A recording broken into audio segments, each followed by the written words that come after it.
5 capacitors of capacitance 10 microfarad each are connected with each other of capacitance 10 microfarad each are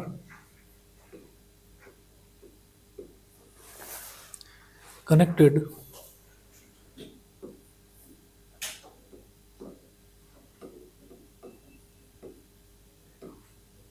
with each other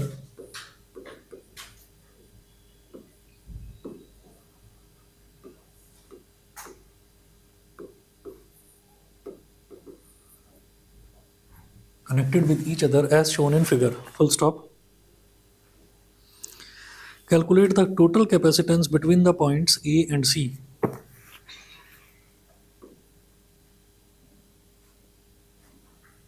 Calculate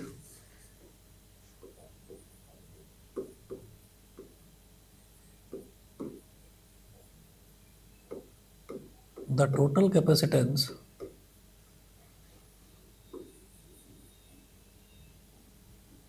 between points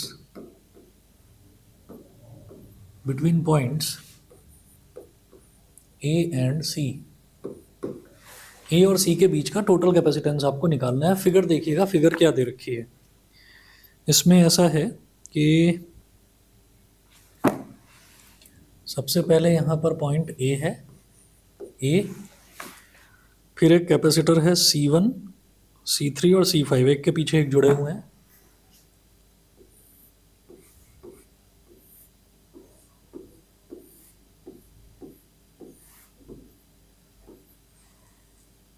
C1, C3,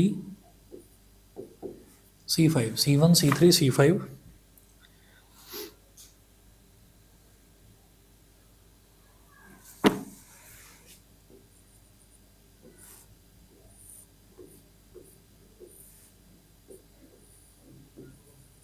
ये वाला point D हो गया. C4,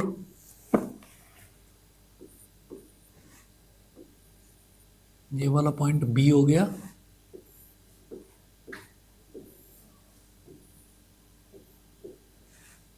और ये C2.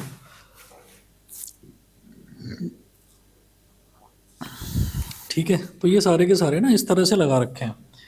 अच्छा जी, अब इसमें आप ये देखिएगा कि यहाँ पर देखिए ये सारे के सारे जो कैपेसिटर्स हैं, ये सारे के सारे कैपेसिटर्स का कैपेसिटेंस कितना दे रखा है, 10 माइक्रोफेराड दे रखा है. सभी का, सभी की वैल्यू जो है, कैपेसिटेंस की वैल्यू जो है वो 10 माइक्रोफेराड है, 10 माइक्रोफेराड ईच. अब आगे देखिएगा, आगे इसमें किस तरीके से बढ़ते हैं. हम ये देखेंगे कि जब भी कभी हमारे पास इस तरीके का मिल जाएगा, कोई भी हमें को सर्किट इस तरीके का मिलेगा, जैसे हमने इससे पहले क्वेश्चन में एक ये देखा था कि जहाँ पर हमारे पास 3 कैपेसिटर्स थे, एक कैपेसिटर ऐसे, एक कैपेसिटर ऐसे और एक कैपेसिटर ऐसे, ये इस तरीके से था. और यहाँ से ये वाला पॉइंट इस वाले पॉइंट से डायरेक्टली जुड़ा हुआ था. इसी तरह से जो ये वाला पॉइंट है, ये वाला पॉइंट इस वाले पॉइंट से डायरेक्टली जुड़ा हुआ था, सिंगल वायर से जोड़ रखा था. तो उसको हम कहते हैं कि शॉर्ट करना. ठीक है ना, हमने शॉर्ट कर रखा था. तो उसमें ये होता है कि अगर ये वाला पॉइंट ए है तो मैं कहूँगा कि ये वाला पॉइंट भी ए की तरह ही बिहेव कर रहा है, क्योंकि बीच में कुछ नहीं है. ठीक है, और इस वाले पॉइंट को अगर मैंने सी मान लिया तो ए और सी क्योंकि जुड़े हुए हैं तो ए और सी एक जैसे ही बिहेव करेंगे. तो जब ऐसे होता था तो ये और ये वाला पॉइंट बी हो गया, और ये वाला पॉइंट अगर डी है तो इस वाले को भी मैं डी बोल दूंगा. तो हमने यहाँ पर ये कहा क्योंकि ए और सी जुड़े हुए हैं तो हम इसको ऐसे लिखते थे ए ऑब्लिक सी, और क्योंकि बी और डी जुड़े हुए हैं तो हम यहाँ पर लिखते थे बी ऑब्लिक डी. इस तरह से हम मेंशन किया करते थे. अब देखिए ए और बी के बीच में, और ये कैपेसिटर की वैल्यू मान लो, इसकी भी वैल्यू एक्स है, इसकी वैल्यू भी एक्स है और इसकी वैल्यू भी एक्स है, एक्स फैराड है ना, ये मान लीजिए. तो ए और बी के बीच में क्या है, एक्स है, तो ये ए है और ये बी है. तो ए और बी के बीच में क्या है, एक्स फैराड का कैपेसिटर लगा हुआ है, एक्स इसी तरीके से देखिए बी और सी के बीच में भी एक्स है, तो ये बी है और ये सी है, तो बी और सी के बीच में भी एक्स है। फिर देखिएगा सी और डी के बीच में भी एक्स है, तो ये सी है और ये डी है, तो सी और डी के बीच में भी एक्स। तो ये जो तीनों रेसिस्टेंसेस जो एक के पीछे एक जुड़े हुए हैं, उसमें क्या होगा कि एक वायर को इधर से इधर शॉर्ट कर दो और एक वायर को इधर से इधर शॉर्ट कर दो, तो ये जो तीनों पहले सीरीज में जुड़े हुए थे ये पैरेलल में कन्वर्ट हो गए। ठीक है ना, तो ये तरीका हो गया इसको पैरेलल में कन्वर्ट करने का। ऐसे क्वेश्चन को तो इस तरीके से सॉल्व करते हैं। अब सोचिए कि अगर यहाँ पर ये जो शॉर्ट कर रखा है, शॉर्ट ना करके बीच में एक कैपेसिटर लगा दिया जाए। ठीक है, बीच में एक कैपेसिटर लगा दिया जाए, तो भाई फिर किस तरीके से करेंगे इस क्वेश्चन को। ठीक है, तो जरा देखिएगा, ऐसे इसमें करेंगे कि यहाँ पर हमें किस किस के बीच में निकालना है। ठीक है, तो यहाँ पर ये नहीं कहा जा सकता कि ये पॉइंट ए और पॉइंट डी दोनों के दोनों सेम एक ही नोड की तरह बिहेव करेंगे, क्योंकि दोनों पर पोटेंशियल अलग अलग हो गया। ठीक है, क्योंकि यहाँ पर सीधा वायर नहीं जुड़ा हुआ, बीच में कैपेसिटर भी लगा हुआ है, तो ऐसे केस में क्या करेंगे वो देखना इंपॉर्टेंट है।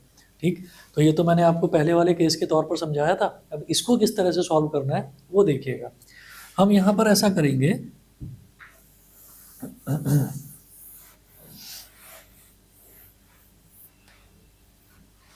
यहाँ पर आपको एक काम करना है, किस किस के बीच में निकालना है टोटल कैपेसिटेंस, पॉइंट ए और पॉइंट सी के बीच में।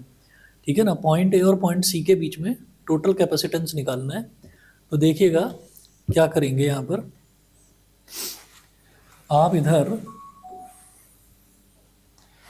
इधर बनाएंगे पॉइंट ए और इधर लिख लेंगे पॉइंट सी। पॉइंट ए और पॉइंट सी आप मेंशन कर लेंगे। उसके बाद क्या करना है वो देखिएगा, यहाँ लिखेंगे पहले इक्विवेलेंट सर्किट,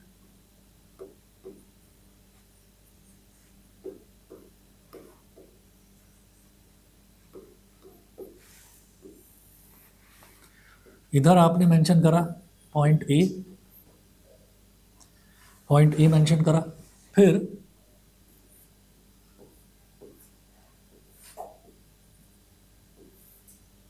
ऐसे बना देना कैपेसिटर्स, और ये हो गया पॉइंट सी।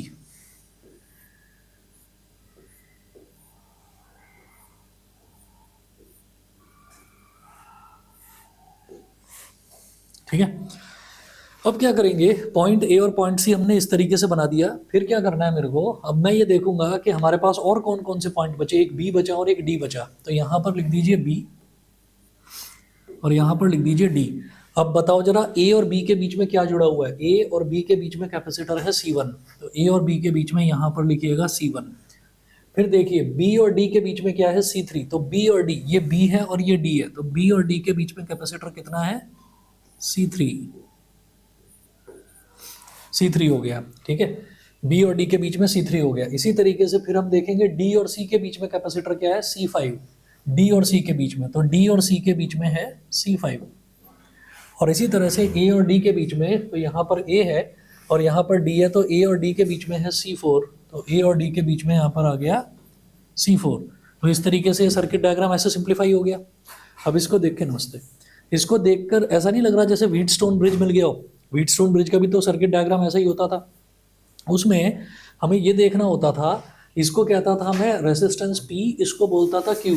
B और C के बीच में मैंने मेंशन नहीं करा, B और C के बीच में है C2, तो ये C2 हो गया। तो वहाँ पर क्या करते थे, इसको बोलते थे रेसिस्टेंस P, इसको बोलते थे Q। P upon Q is equal to R upon S। अगर ऐसा है तो फिर क्या होता था, हम बोलते थे कि व्हीटस्टोन ब्रिज की बैलेंस कंडीशन हो गई है। ठीक है ना, बैलेंस कंडीशन में ये होता था कि जो बीच वाला ब्रांच है ना, इस बीच वाली ब्रांच में कोई करंट फ्लो करेगा ही नहीं।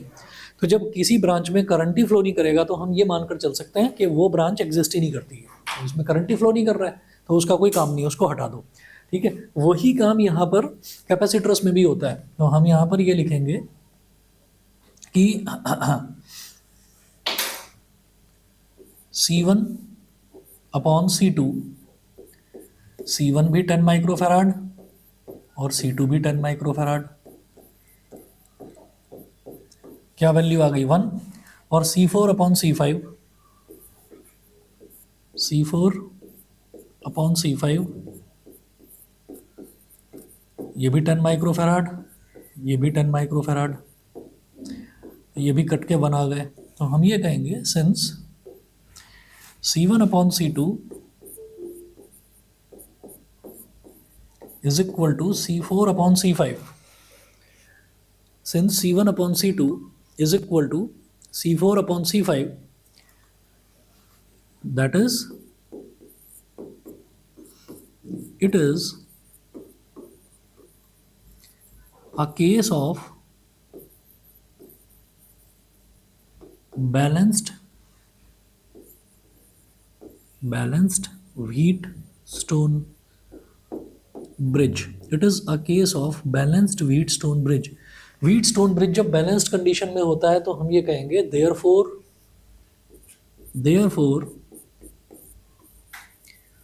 no current flows in the arm BD. तो ये जो BD वाली आर्म है, BD वाली आर्म में फिर किसी तरीके का कोई करंट फ्लो ही नहीं करेगा, ठीक है ना। बताइए जी, यहां तक क्लियर है?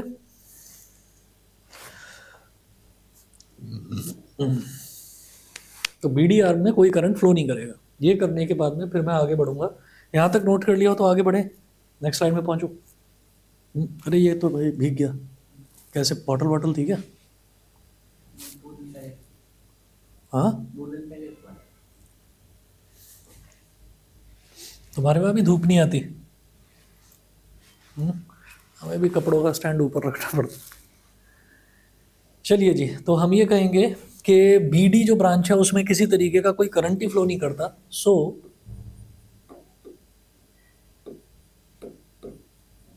इक्विवेलेंट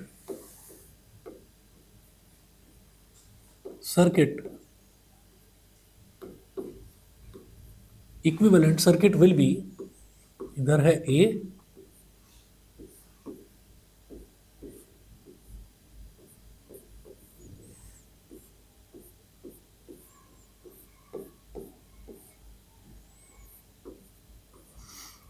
और ये हो गया C, ठीक है। और B और D लिख दीजिए, यहाँ पर नाम के लिए लिख दीजिए B और D, क्योंकि अब बीच का जो ब्रांच है वो तो एग्जिस्ट करेगी ही नहीं।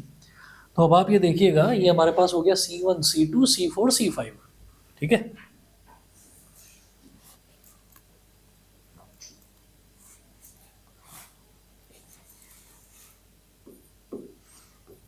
C1 C2 C4 C5। अब दिखाई दे रहा है ना कि ये जो C1 और C2 है, ये दोनों के दोनों तो एक के पीछे एक जुड़े हुए हैं सीरीज में, और ये जो C4 और C5 है ये दोनों भी एक के पीछे एक जुड़े हुए हैं, यानी कि ये भी सीरीज में है। तो हम ये कहेंगे clearly C1 and C2 are in series,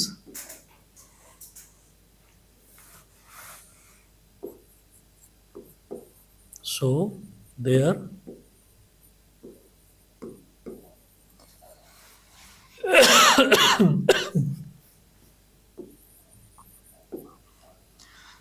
equivalent capacitance will be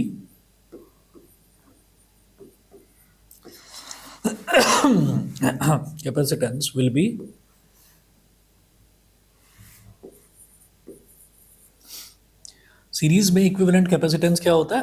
reciprocal करके ऐड किया जाता है। तो लिखेंगे 1/C12 1/C1 plus 1/C2। 1/C12 is equal to 1/10 plus 1/10, यानी कि 2/10। 2 1 जा 2 5 जा, तो 1/C12 is equal to 1/5। It implies that C12 is equal to 5 microfarad. 5 microfarad. Similarly, C4 and C5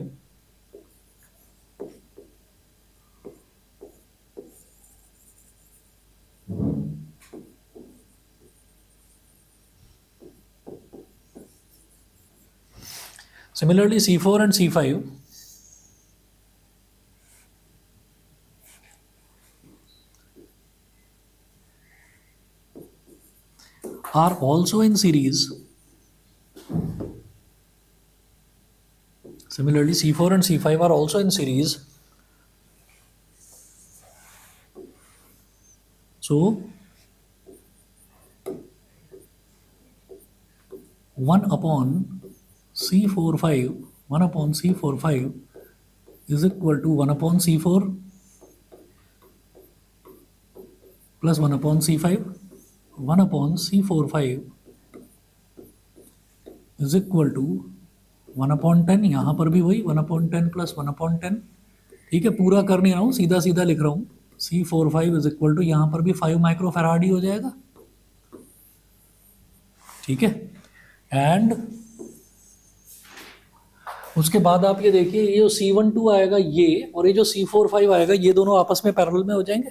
ठीक है, and C12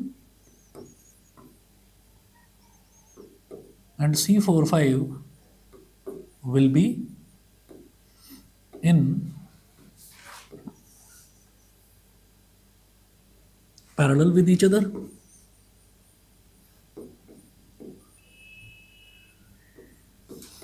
Will be in parallel with each other. Therefore, C is equal to C12 plus C45, यानी कि 5 plus 5 मतलब 10 microfarad. तो overall capacitance जो है वो 10 microfarad हो गया। बोलो जी, ठीक ठीक है। चलिए जी, इसके बाद तो ये ध्यान रखना कि अगर कहीं पर शॉर्ट कर रखा है तो वहाँ पर क्या होता है, वहाँ पर तो हमारे पास सीधा सीधा ये आ गया कि अगर शॉर्ट कर दिया तो वो तीनों कैपेसिटेंस पैरेलल में हो जाते हैं। और अगर शॉर्ट नहीं कर रखा है, वो शॉर्ट वाली वायर में कैपेसिटेंस जोड़ रखा है, तो फिर व्हीटस्टोन ब्रिज की कंडीशन बनेगी। ठीक है, और अगर मान लो ये जो रेशो है, जैसे यहाँ पर हमारा था ना कि this upon this C1/C2 is equal to C4/C5, वो रेशो इक्वल आ गया था। तो रेशो इक्वल आ गया था तब तो आपने इसका ओवरऑल कैपेसिटेंस निकाल दिया। अगर रेशो इक्वल नहीं आएगा तो आप कह देंगे सर्किट को सॉल्व नहीं करा जा सकता, फिर आप सीधे कह देंगे सर्किट को सॉल्व नहीं करा जा सकता। ठीक है, चलिए जी, ये होने के बाद में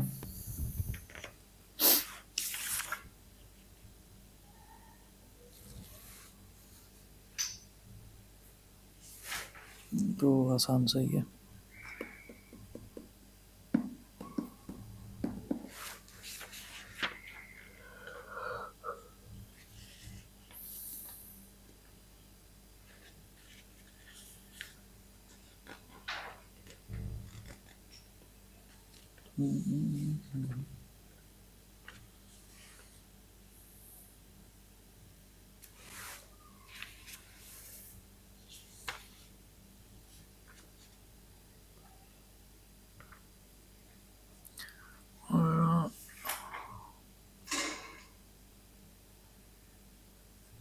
एक करना जरा आप करके बताइएगा कि कैसे होगा। एक क्वेश्चन दे रहा हूँ, find the resultant capacitance between the points X and Y. अभी जो नेक्स्ट क्वेश्चन मैं लिख रहा हूँ ये 2001 में आया था, तो क्वेश्चन तो थोड़ा पुराना है और इसी से मिलता जुलता है, करिएगा।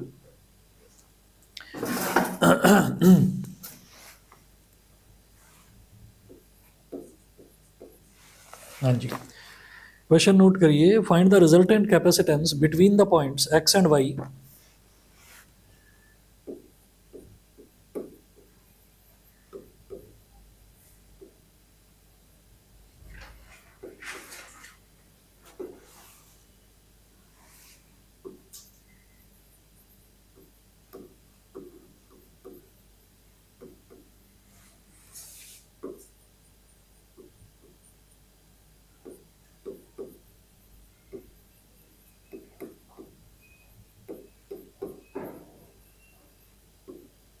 find the resultant capacitance between the points x and y of the combination of capacitors shown in figure.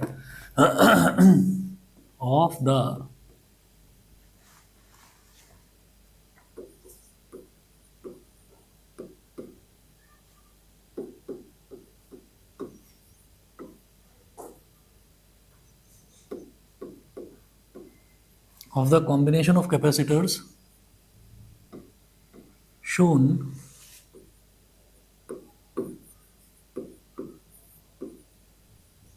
of the combination of capacitors shown in figure.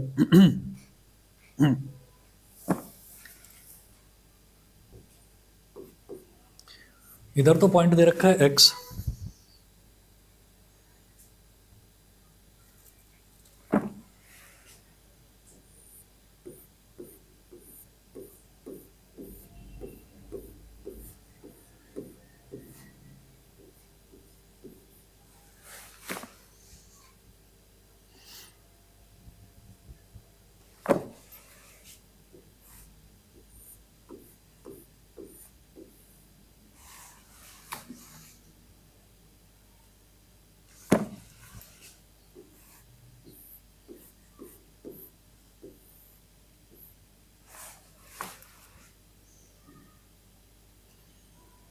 5 microfarad, इधर है 5 माइक्रोफेराड, ये भी 5 माइक्रोफेराड, ये भी 5 माइक्रोफेराड, ये भी 5 माइक्रोफेराड, ये बीच वाला 10 माइक्रोफेराड है, और इधर लास्ट में एक और दे रखा है 5 माइक्रोफेराड। तो एक्स और वाई के बीच का इक्विवेलेंट कैपेसिटेंस बताइए जरा, करिए।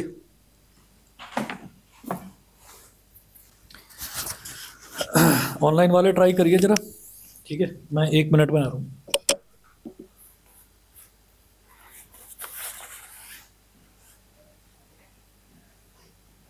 आंसर 2.5 है, आंसर 2.5, ठीक है, ट्राई करिए।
हो गया?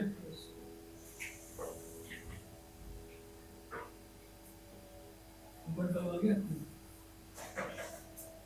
हाँ, अभी पीपी नहीं आया।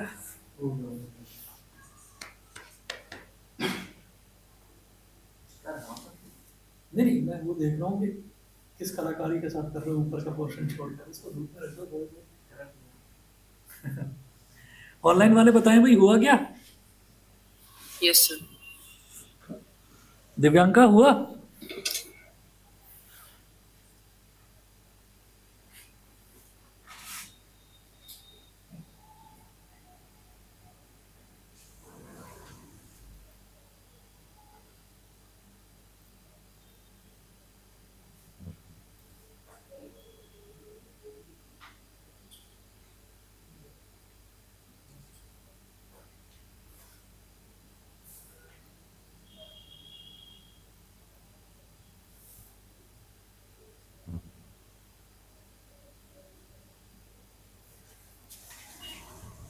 हो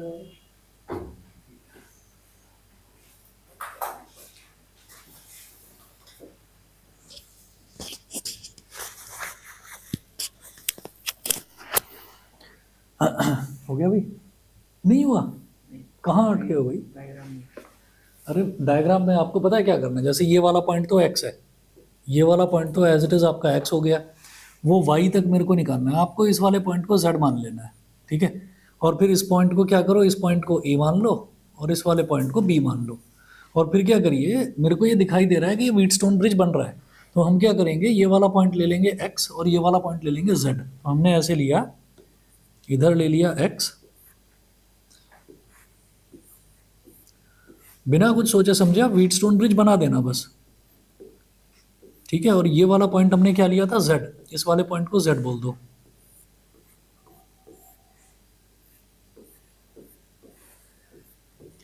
ये हो गया, और यहाँ बीच में एक कैपेसिटर लगा दो, ठीक है? अब जरा देखिए अच्छा, ये वाला पॉइंट ए लिया और ये वाला पॉइंट लिया बी, तो इसको बोल दो ए, इसको बोल दो बी, ठीक है? बीच वाले जो पॉइंट्स हैं उनको ए और बी बोल दो। एक्स और ए के बीच में 5 माइक्रोफैराड, ए और बी के बीच में, ए और बी के बीच में 10 माइक्रोफैराड, ठीक है? फिर देखिएगा बी और जेड के बीच में 5 माइक्रोफैराड, तो बी और जेड के बीच में 5 माइक्रोफैराड, और एक्स और बी के बीच में 5 माइक्रोफैराड। ये हो गया, लेकिन लास्ट का एक कैपेसिटर और बचता है जेड और वाई के बीच में 5 माइक्रोफैराड।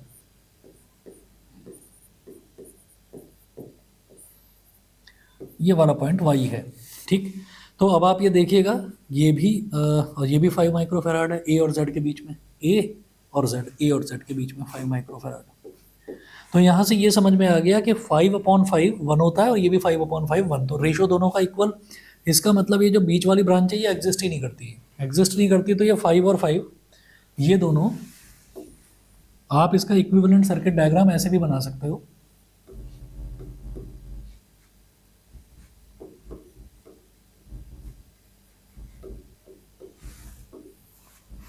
इसका इक्विवेलेंट सर्किट डायग्राम ऐसे बन सकता है, ये एक्स है और ये 5 और ये 5, ये एक के पीछे एक जुड़े हुए हैं, यानी कि सीरीज में है। तो 5 माइक्रोफैराड ये हो गया और 5 माइक्रोफैराड इसी तरह से ये हो गया, 5 और 5। ऐसे ही नीचे की तरफ भी 5 और 5 ये एक के पीछे एक जुड़े हुए हैं सीरीज में, तो 5 माइक्रोफैराड ये हो गया और 5 माइक्रोफैराड ही यहाँ ये वाला हो गया, ठीक है? और ये वाला पॉइंट हमारा क्या था, Z था, और इधर एक 5 माइक्रोफैराड है और इधर वाला पॉइंट है Y, ये हो गया। अब ये जो 5 और 5 हैं ये दोनों के दोनों सीरीज में है, सीरीज में है, तो इनका ओवरऑल रेसिस्टेंस, ओवरऑल कैपेसिटेंस कितना हो जाएगा, 1/5 प्लस 1/5 2/5, और फिर उसका रेसिप्रोकल 5/2, 5/2 यानी कि 2.5। तो ये 2.5 हो गया, 2.5 माइक्रोफैराड में इसी में सॉल्व कर रहा हूँ, और इसी तरीके से इसका भी क्या हो जाएगा, 2.5 माइक्रोफैराड। अब 2.5 और 2.5 ये दोनों के दोनों पैरेलल में है, तो इन दोनों का ओवरऑल क्या हो जाएगा, इन दोनों का 5 हो जाएगा। तो इक्विवेलेंट सर्किट, क्योंकि पैरेलल में कैपेसिटेंस सीधे सीधे जुड़ जाते हैं, इक्विवेलेंट सर्किट ये बन गया। यहाँ पर ये है एक्स, 2.5 और 2.5 दोनों पैरेलल में है, तो जुड़कर कितना हो गया, 5 माइक्रोफैराड। ये वाला पॉइंट आपने Z बोल दिया, और ये भी 5 माइक्रोफैराड है। तो 5 और 5 दोनों के दोनों इस बार क्या है, फिर से वापस सीरीज में, 1/5 प्लस 1/5 2/5, और उसका रेसिप्रोकल क्या हो जाएगा, 5/2 यानी कि 2.5 बन जाएगा। समझ गए? ठीक है, चलिए जी। इसके बाद आप देखिएगा, ये करने के बाद में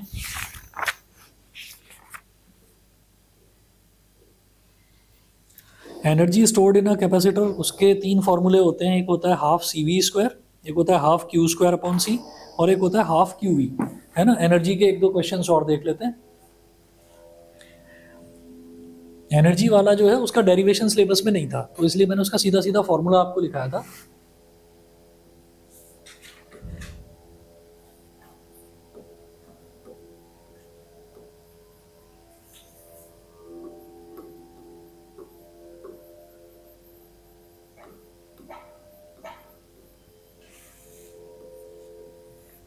Energy stored in a capacitor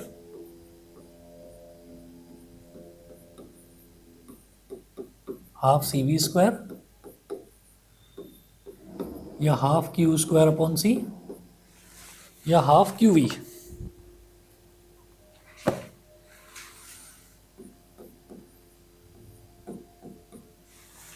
या हाफ QV, है ना। ये 3 फॉर्मूले होते हैं।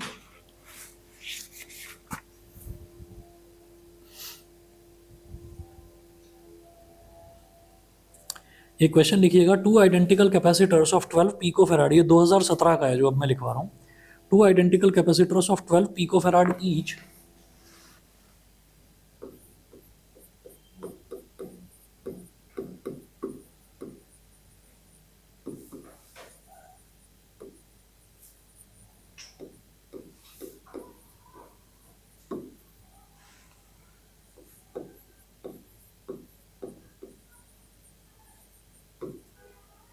picofarad each are connected in series across a battery of 50 volt.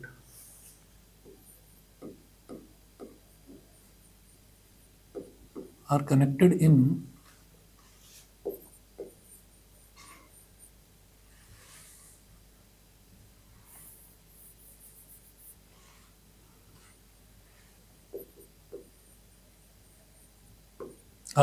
series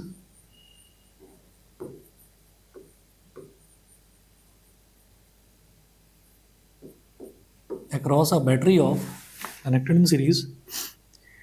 a battery of 50 volt. How much electrostatic energy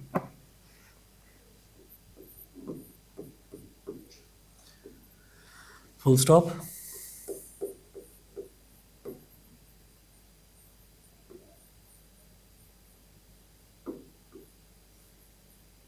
how much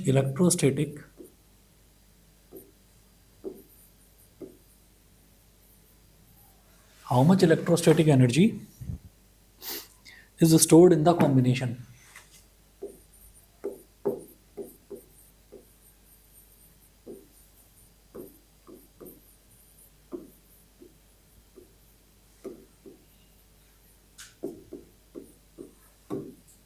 पहला सवाल तो ये पूछ रहे हैं कि how much electrostatic energy is stored in the combination question mark if these were connected in parallel across the same battery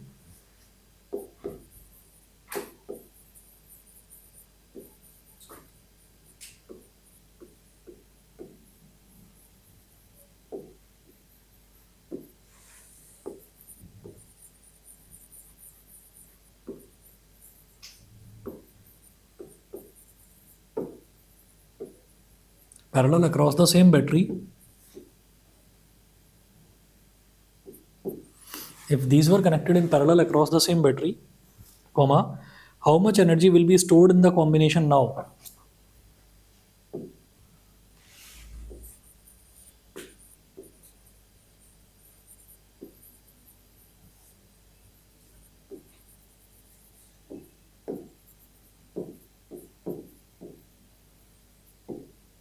Will be stored in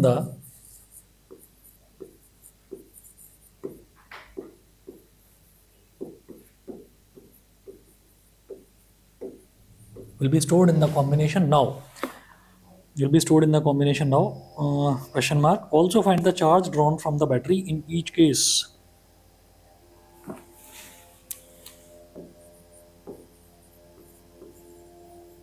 Also calculate the charge drawn from the battery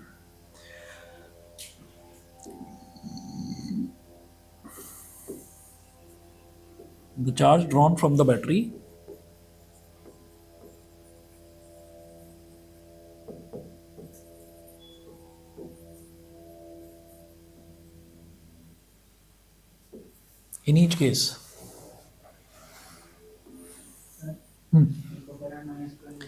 10 की power -12, हाँ ठीक है जी। अब जरा देखिएगा, ये 2017 का question है।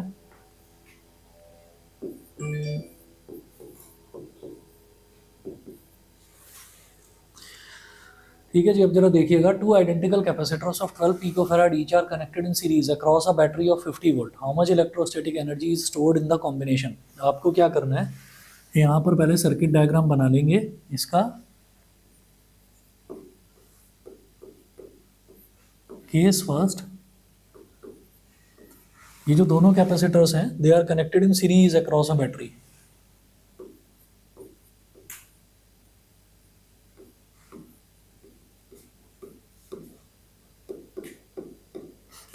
series connection.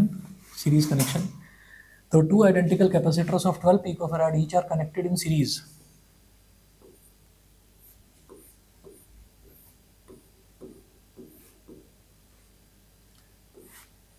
Across a battery of 50 volt.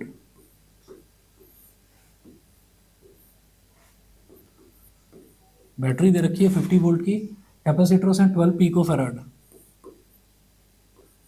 12 picofarad ये भी है और 12 पिकोफैराड ये भी है। इसको बोल दिया C1, इसको बोल दिया C2। तो दोनों सीरीज में कनेक्टेड है। Therefore 1/C is equal to 1/C1 plus 1/C2। 1/C is equal to 1/12 plus 1/12। तो ये क्या हो गया 2/12। तो 2 1 जा और 2 6 जा, तो 1/C इज इक्वल टू 1/6। तो C is equal to 6 picofarad, है ना। तो C हो गया 6 पिकोफैराड। वो कह रहे थे कि how much electrostatic energy is stored in the combination. तो मैं ये देखूंगा मेरे पास क्या क्या चीज़ें हैं। अगर मेरे पास चार्ज होता और C होता, मतलब Q और C होता, तो हाफ Q² C। अगर चार्ज होता, टोटल चार्ज होता और वोल्टेज होता तो हाफ QV। अभी मेरे पास क्या है, ओवरऑल टोटल कैपेसिटेंस है और टोटल वोल्टेज है 50 वोल्ट, ठीक है। तो CV² ये वाला यूज़ करेंगे। तो energy E is equal to half CV² is equal to half, हाँ जी, C कितना है 6 पिकोफैराड, तो 6 इंटू 10⁻⁻12 और V का स्क्वायर, V कितना है 50, तो 50 का स्क्वायर, तो 2 3 जा 6, ये हो गया 3 और 50 का स्क्वायर क्या हो जाएगा 2500, ठीक है। तो 3 इंटू 25 इंटू 10⁻² इंटू 10⁻⁻12, समझ गए होंगे आप। 2500 को मैंने 25 इंटू 10⁻² कर दिया और 3 इंटू 25 कितना हो गया, 3 इंटू 25 हो गया 75 इंटू 2 - 12 इज 10⁻⁻10, 10⁻⁻10 जूल, ठीक है। 75 इंटू 10⁻⁻10 जूल, हाँ जी यही है। फिर इसके बाद ये कह रहे हैं लास्ट में इन्होंने बोला also calculate the charge drawn from the battery in each case. तो हर केस में हमको चार्ज भी निकालना है, तो चार्ज आसानी से निकल सकता है। हम ये कहेंगे कि Q is equal to CV, ये होता है formula, Q is equal to CV होता है। C कितना है 6 और V कितना है 50, तो 6 इंटू 10⁻⁻12 इंटू 50, तो 50 इंटू 6 इज 300 इंटू 10⁻⁻12 कूलम्ब। या तो ये कर दो या फिर 3 इंटू 10⁻⁻10 कूलम्ब, ठीक। तो ये तो फर्स्ट केस हो गया सीरीज कनेक्शन वाला। सेकंड केस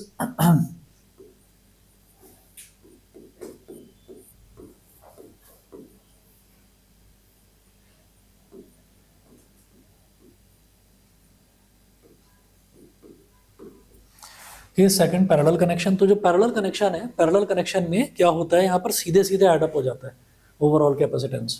तो मैं डायग्राम नहीं बना रहा हूँ उसका। C इज इक्वल टू क्या हो जाएगा C1 प्लस C2, ठीक है। हाँ जी, कितना है 12 + 12, तो 12 + 12 कितना हो गया 24 पिकोफैराड। एनर्जी कितना हो जाएगा,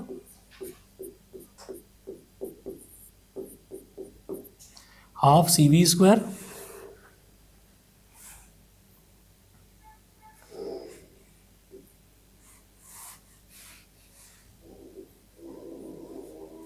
हाफ CV², तो हाफ 24 इंटू 10⁻⁻12, V कितना है 50, तो 50 का स्क्वायर, तो 2 12 जा,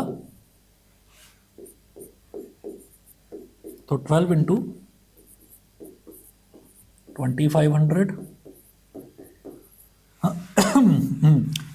हाँ जी, और 25 8 जा 200 होता है, 25 12 जा 300 होता है। तो 300 के आगे 2 जीरो, 4 जीरो ये, 10 की पावर -12, तो कितना हो गया 3 इंटू 10 की पावर -8 जूल। 3 इंटू 10 की पावर -8 जूल। हाँ जी यही है। इसके बाद वो पूछ रहे हैं कि भाई इस वाले केस में भी आपको चार्ज निकालना है, तो चार्ज कैसे निकलेगा।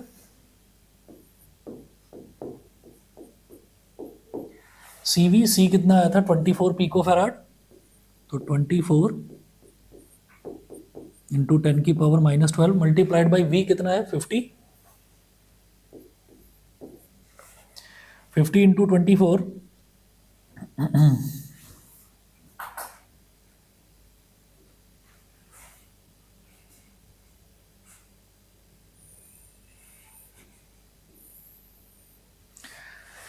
हाँ जी, तो 50 इंटू 24 कितना हो जाएगा 120, 1200, 1200 हो जाएगा, है ना।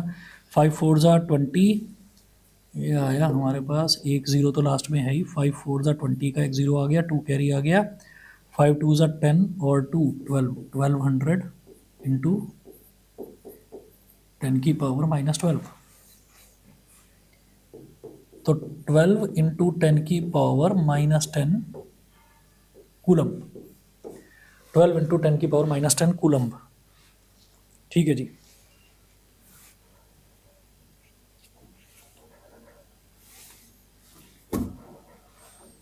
एक और देखिएगा क्वेश्चन, ये सभी को समझ में आ गया, ऑनलाइन वाले तीनों बच्चे बता दें, अपूर्व, दिव्यांका, शुभदा, क्लियर है। एक और देखिए,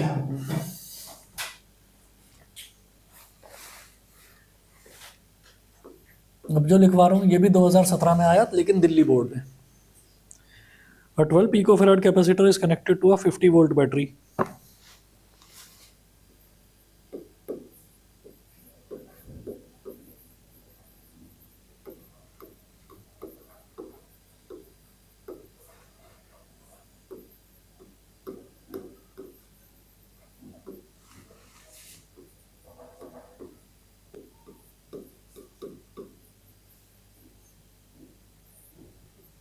Is connected to a 50-volt battery. How much electrostatic energy is stored in the capacitor?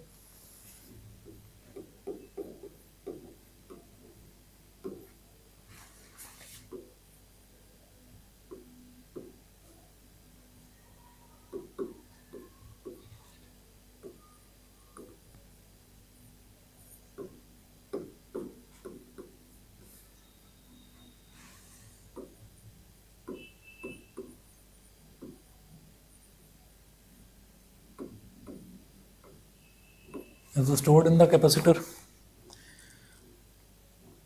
Question mark. If another capacitor of 6 picofarad is connected in series with it,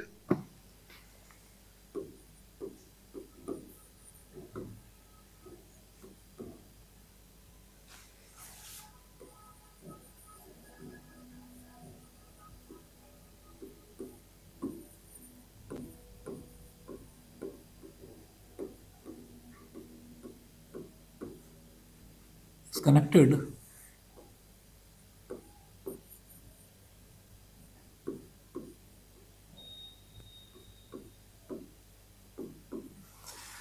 if another capacitor of 6 picofarad is connected in series with it with the same battery connected across the combination,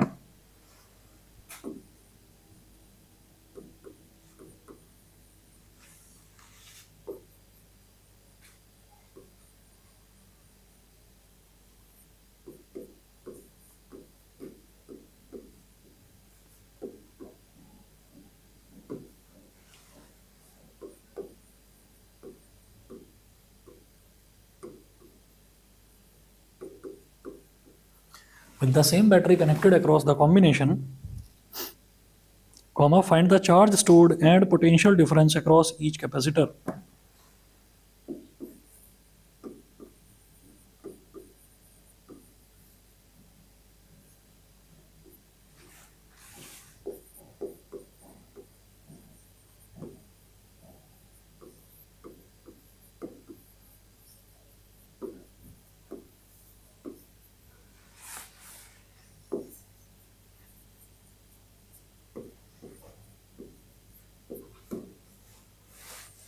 ये करना है। ये वाला आया था दिल्ली 2017 में। अच्छा जी, अब देखिए a 12 pico farad capacitor is connected to a 50 volt battery. तो अब 12 पिको फैराड का एक कैपेसिटर है, वो सीधा सीधा 50 वोल्ट की बैटरी से उसका कनेक्शन कर दिया जाता है। How much electrostatic energy is stored in the capacitor. तो सबसे पहले तो यही निकालना है। तो क्या है मेरे पास, कैपेसिटेंस है और बैटरी है, मतलब इसका वोल्टेज है। तो इसमें क्या करेंगे,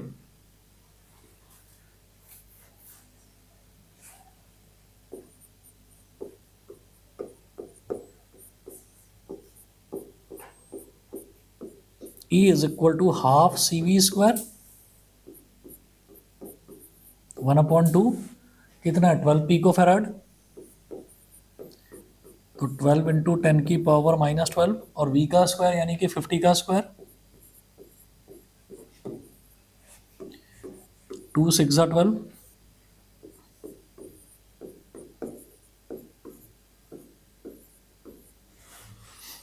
तो 6 इंटू 2500 मल्टीप्लाइड बाई 10⁻⁻12। तो 25 6 ज़ा 150, 2 जीरो आ गए तो 3 जीरो गायब कर दो यहाँ से। 10⁻⁻12 तो 15 इंटू 10⁻⁻9 जूल। ठीक है, तो ये तो इलेक्ट्रोस्टैटिक एनर्जी हो गई। अब वो बोल रहे हैं if another capacitor of 6 pico farad is connected in series with it with the same battery connected across the combination, find the charge stored and potential difference across each capacitor. Charge stored and potential difference across each capacitor. So if another capacitor of 6 picofarad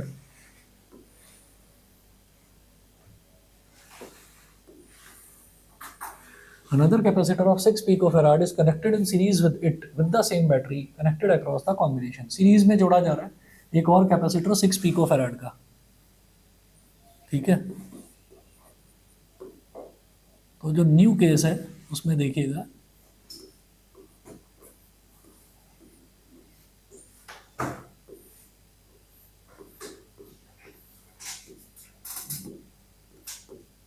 तो battery है भाई 50 volt की। ठीक है, और पहले था 12 pico farad, अब उसके साथ 6 पिको फैराड को और जोड़ दिया जाता है। तो 12 पिको फैराड और इसके साथ में 6 पिको फैराड का एक कैपेसिटर और जोड़ दिया जाता है। तो ये C1 और ये C2। अब होता क्या है कि जब भी कभी कैपेसिटर सीरीज में जुड़े हुए होते हैं तो उसमें चार्ज सेम रहता है। ठीक है ना, सीरीज में जैसे कहते हैं ना, सीरीज में current remain same end voltage divides, तो ऐसे ही अगर करंट सेम है दैट मीन्स चार्ज सेम है। ठीक है, तो चार्ज सेम रहेगा, मतलब यहाँ पर जो चार्ज होगा दैट विल बी Q, तो यहाँ पर जो चार्ज होगा वो भी Q ही होगा। ठीक है, लेकिन वोल्टेज इधर होगा V1 और इधर होगा V2, दोनों का सम 50 वोल्ट के ही बराबर होगा, लेकिन वोल्टेज डिवाइड होता है हमेशा सीरीज में। तो अब जरा देखिएगा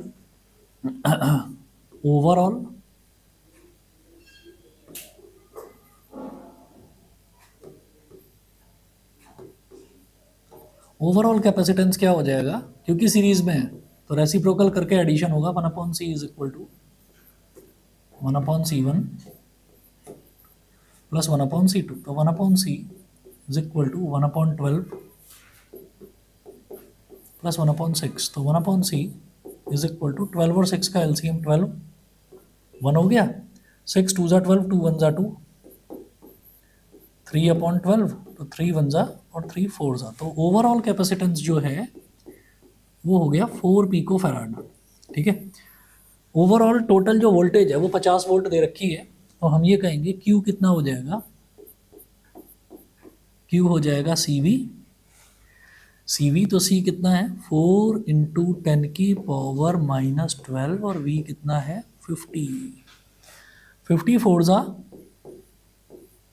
200 इंटू 10⁻⁻12, मतलब 2 इंटू 10⁻⁻10 कूलम। तो charge therefore charge across each capacitor, charge across each capacitor will be 2 into 10⁻⁻10 coulomb, है ना। हर एक कैपेसिटर में चार्ज तो इतना ही होगा क्योंकि चार्ज सेम रहता है सीरीज में, ठीक है ना। तो वो क्या पूछ रहे थे, find the charge stored and potential difference across each capacitor. भाई पोटेंशियल डिफरेंस कैसे निकालेंगे, पोटेंशियल डिफरेंस कैसे निकलेगा, क्योंकि Q होता है सी वी के इक्वल, ठीक है। Since Q is equal to C1V1, it implies that V1 is equal to Q upon C1। बस हो गया काम। तो V1 is equal to, हाँ जी, Q कितना है, 2 इंटू 10 की पावर -10, और C1 कितना है, 12 पिको फैराड, 12 इंटू 10 की पावर -12, तो 2 इंटू 10 की पावर 12 -10 अपॉन 12, 2 1 जा 2 6 जा, तो ऊपर आ गया 100 अपॉन 6, तो 2 3 जा और 2 50 जा, 50 अपॉन 3 वोल्ट, 50 अपॉन 3 वोल्ट है। बताइए जी, क्लियर है, 50 अपॉन 3 वोल्ट। इसी तरह से जैसे Q निकाला ना C1V1, इसी तरह से Q will be equal to C2V2, C2V2, तो V2 is equal to Q upon C2।